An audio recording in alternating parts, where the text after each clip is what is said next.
Evil Pixel. Back in the 8 and 16-bit era of gaming, Hudson Soft bought us some of the best gaming experiences many of us have ever had, in a market littered with developers trying to be the best. Hudson Soft began developing games in the late 70s and early 80s, garnering much success, bringing us games such as the Adventure Island series, Batman for the NES, Mario Party, Suikoden 5, Vertical Force, the list goes on and on. Another important thing to note is the fact that Hudson Soft games always had really good music in their games. The majority of their 8 and 16-bit library of games all had some of the best video game music for its time. But more specifically, and what we'll be mainly focusing on today's video, is the Bomberman series. Bomberman has had many iterations to it, and the formula was very simple, deviating from it very rarely, but even still, Bomberman was always generally a fun game. Now, with Bomberman spawning so many games, there was bound to be a few that never quite made it to final production. And so in today's video, we'll be discussing the unreleased Bomberman 3DS. The Nintendo 3DS was a very groundbreaking handheld console. It completely changed how we played games on the go. And with all the hype building around the new 3DS enhancements made to the 3DS, it was only a matter of time until the popular franchises such as Bomberman got on board and decided to make a new game for the console. Bomberman 3DS was being produced by whom else but Hudson Soft. Now, before I continue, it is important that you guys understand that Bomberman 3DS is not to be confused with the Bomberman DS series or the Bomberman Land series released for the Nintendo DS. Bomberman 3DS was announced in February of 2011. However, the game was only ever shown once and very briefly at the 2011 E3 Expo during a quick recap of games that are coming to the console. Very little is known of this game, but what is known is that the game would have had both a multiplayer and story mode, the latter of which involved Bomberman attempting to save Central City from an evil corporation of robots. Now, there's only one official concept art of the game known to exist, which leads us to believe that the story probably involved Bomberman being turned into a robot himself, or a robot duplicate of himself being created. It was never made clear. One thing that sets this game apart is that it appeared to have traditional controls, similar to any adventure game.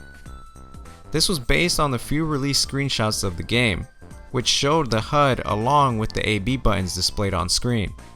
Now, it's also important to note that this would have been the first Bomberman game to give the protagonist a health meter, as it could clearly be seen in the screenshots as well.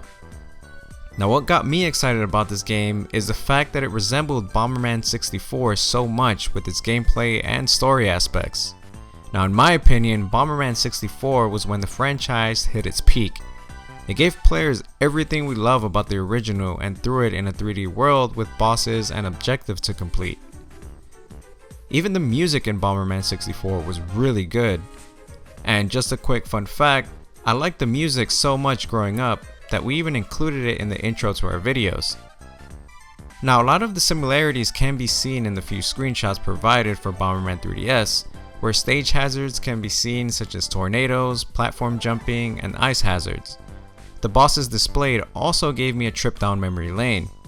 I remember the bosses in Bomberman 64 each had their own weak spots, patterns, attacks, and hazards that needed to be learned and avoided in order to do damage to them.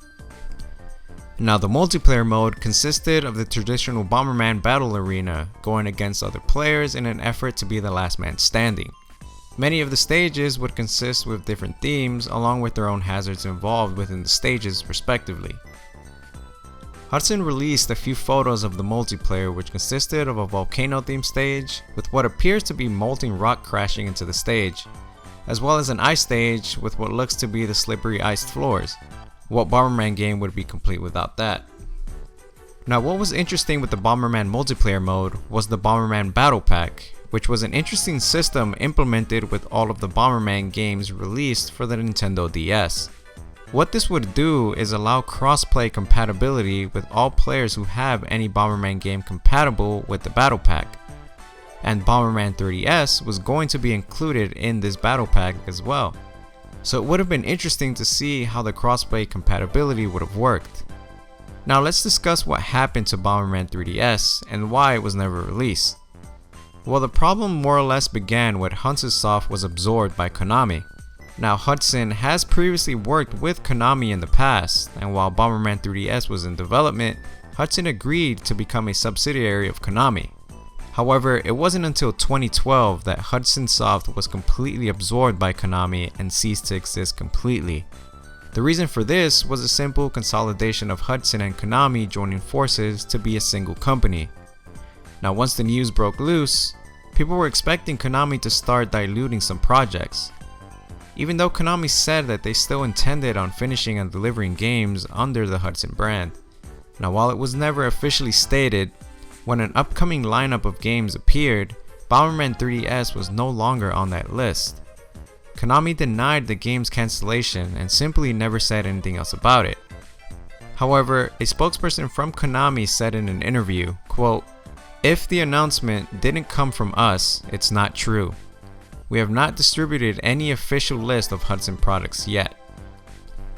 Now fast forward a few years to 2017 with the Nintendo Switch's release.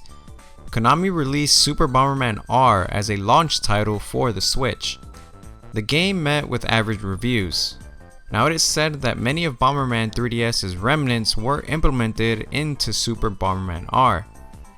Now only the devs know what lies in the future of the Bomberman franchise, but I feel it's got a bright future ahead of it. Since Bomberman has made an appearance in Super Smash Bros. Ultimate, I don't think that Konami has forgotten about Bomberman just yet. But whatever happens, I just hope they use Bomberman 64 as a template for changes in the franchise, as I feel the IP definitely needs it. Now at least one thing that can be said about Bomberman is at least it hasn't ended up like the Mega Man series, and the folks over at Konami are at least showing effort of keeping the franchise alive. But unfortunately, that is all we know of Bomberman 3DS. Thank you guys for watching. Check out some of our other videos if you'd like, and check us out on social media, Twitter, Facebook, and check out our Patreon if you feel like supporting us and making these videos come out more frequently. And I'll catch you all next time.